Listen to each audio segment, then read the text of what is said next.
O'zbekiston radio kanalida yaxshi kayfiyat oling. Kasb haqida gapirmoqchimiz. Har kimning o'z kasbi bor. Mana Davron Tojiboyev rejissor. Boshqa yana bir qancha ishlar qo'ldan keladi. Hojakbar Rasulov doimiy hamkorlarimizdan biri. U ham rejissor, yana bo'lib ham bosh rejissor. Kamina Kamoliddin Muhiddinov. San'at insoni, mana radioda faoliyat ko'rsatamiz. Kasbimizning turli jihatlari bor. Lekin shunday kasblar borki, har kuni bir xil va bitta ishni bajarishadi. Albatta, kasbni sidqidildan bajarish kerak. Kasb tanlash har bir inson hayotidagi eng muhim tanlovlardan biri. Kasb nafaqat daromad topish manbai, balki umrning asosiy qismi sarflanadigan faoliyat hamdir.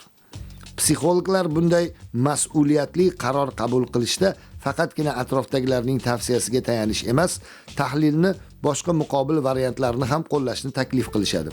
O'zingizda qaysi kasbga moyillik va qiziqish yuqori ekanini psixologik testlar orqali birlamchi bosqichda aniqlab olishingiz mumkin. Faqatgina bunda onlayn platformalarda duch keladigan testga emas, soha mutaxassislari ishlab chiqqan professional testlarga tayanish kerak. Shuni esda tutish kerakki, test natijalari hukm emas. Ular faqatgina moyillik yo'nalishini belgilab beradi. Bu haqida ham shu kasbni professional egasi gapirsin.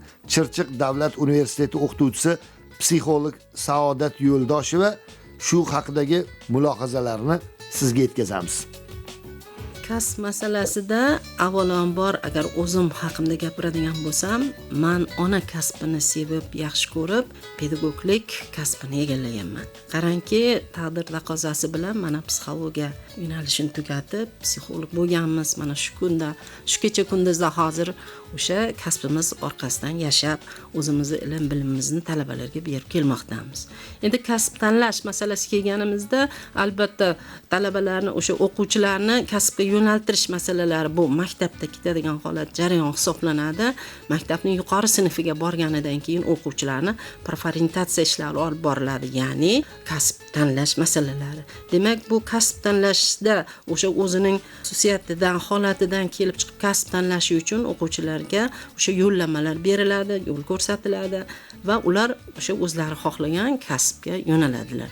Va bu masalada pedagoglar, psixologlar albatta ishlaydi o'quvchilar bilan va maslahatlarni berib, shu maslahatlar asosida ular kasbga yo'naladilar. Albatta, inson o'zi sevgan kasb bo'yicha ishlasa, charchoq sezmaydi. U o'zi uchun motivatsiya hisoblanadi va shu bilan birgalikda xalqimizda gap borki, u sevgan kasb bilan shug'ullangan odam kasal ham bo'lavermaydi, undan tashqari tez qarimaydi degan gaplar ham bor. Bu bejizga emas. Chunki asabiylashmaysiz.